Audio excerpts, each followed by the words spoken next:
शरीफ को उम्रे पे किसने बुलाया? अच्छा, उम्रे पे बुलाने से पाकिस्तान के मसाइल हल हो गए, उन्हें उम्रे पे बुलाने से डॉलर का रेट नीचे आ गया, उन्हें उम्रे पे बुलाने से क्या यहाँ के मसाइल हल हो गए? हमें क्या, वो लंदन बैठे या उम्रे चले जाए, यहाँ आके रायमंड में बैठ जाए। मैं तुम्हारे लिए दुआ नहीं किया उसने यार, उनके लिए दुआ नहीं किया। अल्लाह पाक कहता है सिर्फ दुआओं से आपके मसाइल हल नहीं होने, आपने कुछ करना है, आप कुछ करोगे तो उसके बाद आपके मसाइल हल होने। का मौका तो दो तुम। आप उसे चोर चोर कहते हैं, बकौल खान साहब चोर चोर की रिट खत्म करे तो नवाज शरीफ आएगा, मुल्क तरक्की करेगा। नवाज शरीफ कितनी दफा वजीर आजम बना है?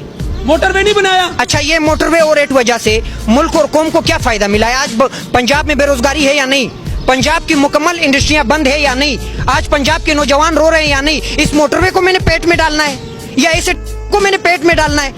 मुझे तो रोटी चाहिए ना जीने के लिए, मुझे तो पीने के लिए पानी चाहिए ना, मुझे आगे बढ़ने के लिए, दुनिया का मुकाबला करने के लिए एक जबरदस्त एजुकेशन सिस्टम चाहिए ना, जो आप नहीं छोड़ रहे हैं। जिस तरह इमरान खान ने यकसा निज़ाम तालीम इस कौम को देने के लिए एक बिल पास करवाया और इन्होंने आके, एंडलर्स ने आके, क्योंकि ये इनके फेवर में नहीं है, एलीट क्लास ये चाहती है कि हमारे बच्चे 17 बने रहे और गरीब का बच्चा मजदूर ही मजदूर रहे आखिर तक, वो नस्ल दर नस्ल मजदूर चला रहे। और हम जो है पॉलिटिकल वर्कर भी हम रहे, वहाँ जाके जो मेन ओहदे हैं, वजीर आजम शिप हो या CM शिप हो या कोई भी, जैसे ये शहबाज शरीफ खुद वजीर आजम बन गए, हमजा को वजीर आला बना दिया। इतने बड़े सूबे को आप यहाँ जो रहने वाले हैं, बाकी कोई एल आपको नजर नहीं आता है। आपके खानदान में सारे एल है, सिर्फ आपका हमजा शहबाज एल है, सिर्फ मरम नवाज एल है, बाकी जो आपके पीछे वर्कर कुर्बानियां दे रहे थे। कुर्बानी नहीं दी, 2 साल जेल नहीं रहा। मुशर्रफ दौर में पाकिस्तान में सख्तियां नहीं सही। मरियम नवाज दुख्तरे जमहूरियत नहीं है, मरियम नवाज अपनी मरी हुई माँ को छोड़ के नहीं आई, मरियम नवाज ने जेल नहीं काटी। मुझे बताओ मुस्लिम लीग नून में इतनी सख्ती किसने की है? ये नून लीग का वर्जन। ये आपकी सोच है,